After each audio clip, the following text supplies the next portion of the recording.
Hello everyone, I'm Lieutenant Colonel Pei from 129 Squadron. I'm the commanding officer. We are responsible for the air imagery exploitation operations for the Air Force. With me is my dad, Mr. Pei. Hi, I'm Mr. Pei. I'm from the AFTC FTI. I'm the Aircrew Survival Training Officer. My name is Senior Warrant Officer Satyamurthy. Actually, I'm an Air Defense Systems Specialist by vocation. I'm trained in the RBS-70 back in 1985 when I started my service in the RSAF. And I eventually ended up as a Command Chief Air Force Training Command. And today, I'm very honored to have been given this appointment to train the younger generation of the RSAF Airmen. I'm Captain Kurum from 203 Squadron. My vocation is AWO ATC, which is Air Warfare Officer Air Traffic Control. The main role for me is to do radar control of our RSAF assets when they are doing their operations or training. My dad is an amazing human being, first off. From the start, when I was growing up and whatnot, he has been the force throughout the whole way. So definitely in terms of things such as discipline, hard work, keeping healthy and whatnot, he's always been an advocate of that. And sometimes when things get challenging or tough, my dad always tells me to keep going on and not give up. These virtues are something that I'll hold throughout my life, and it is definitely something that I would have to appreciate my dad for instilling in me. To describe my dad wise, he's very dependable, very hardworking, very determined. We seldom find a person who will wake up every day at 5:30 and then carry out the planning to execute the training program well. Responsible person-wise, he also come up with a lot of initiative to drive the innovation for the Air Force survival training. That includes the wet winching projects he has, as well as bringing the overseas training for the air crew survivor back to local. It's especially useful during the COVID season. As a child, Jia Hong had enjoyed team sports such as soccer and NCC, but he did not indicate that he wanted to join RSAF as he had done very well in NCC land, holding various leadership appointments, taking on instructional role. And how I would describe Jia Hong, he is very decisive and had very good leadership skill. I didn't have a plan that you got to be an Air Force. For me, a child should make their own decision in their way of life and choose what they like. But naturally, he grew up to become a very fit guy. And when he went into the BMT, and I think he did well, he became company best. So I told him, this is an opportunity for you to decide whether you want to take up a career in the RSAF or SAF. And it's something that open to you. And you have met the requirement to become company best. So he decided to sign on. You have some sort of a perspective, probably from movies, at the start, because you don't really see your dad at work, like you're not in that environment.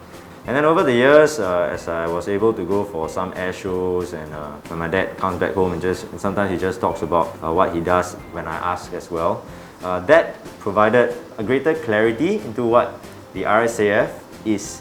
I mean, we understood my dad's schedule. He wasn't away that many times, but ultimately I believe that we knew why he had to go overseas, or we knew why he had to work later sometimes. But he definitely made time for the family whenever he could. That has always been a very admirable trait of his. He will go above and beyond what he can do to actually spend more time with the family every time he can. So my impression of my dad's job during when I was young is that his job is very meaningful because he's always helping out in other countries for the humanitarian aid disaster relief operations.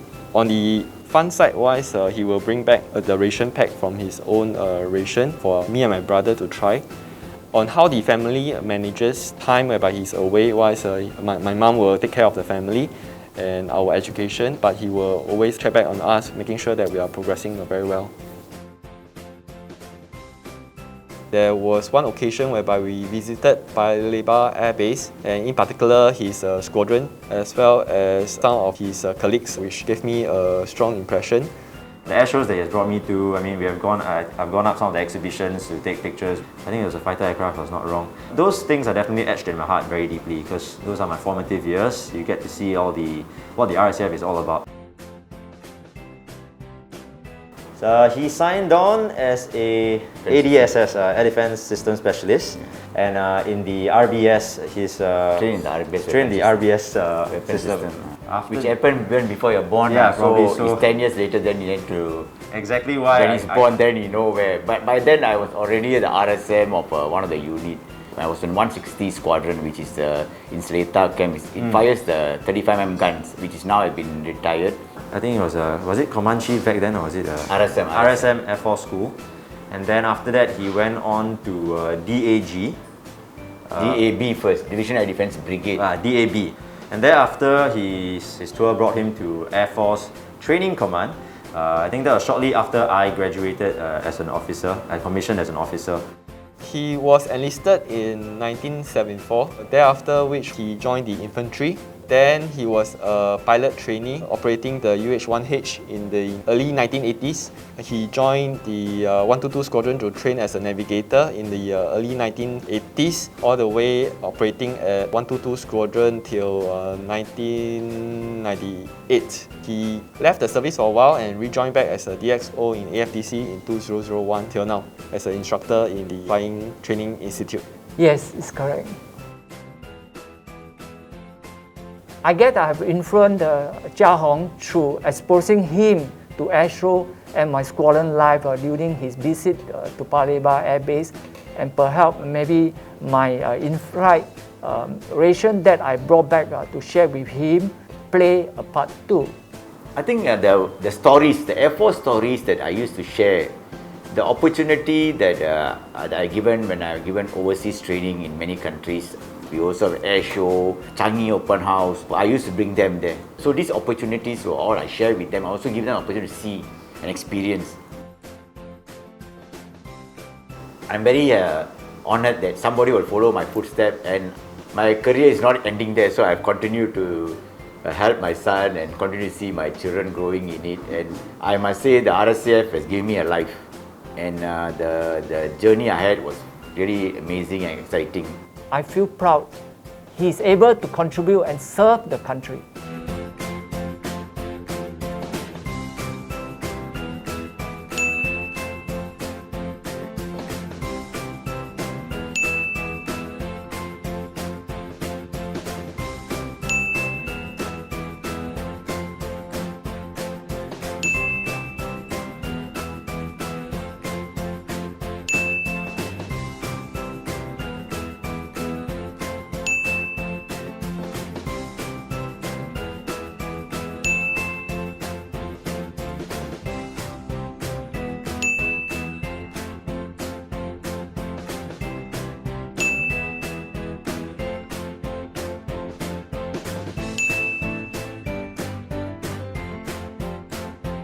Continue to contribute and serve with passion and pride, and lead with humility.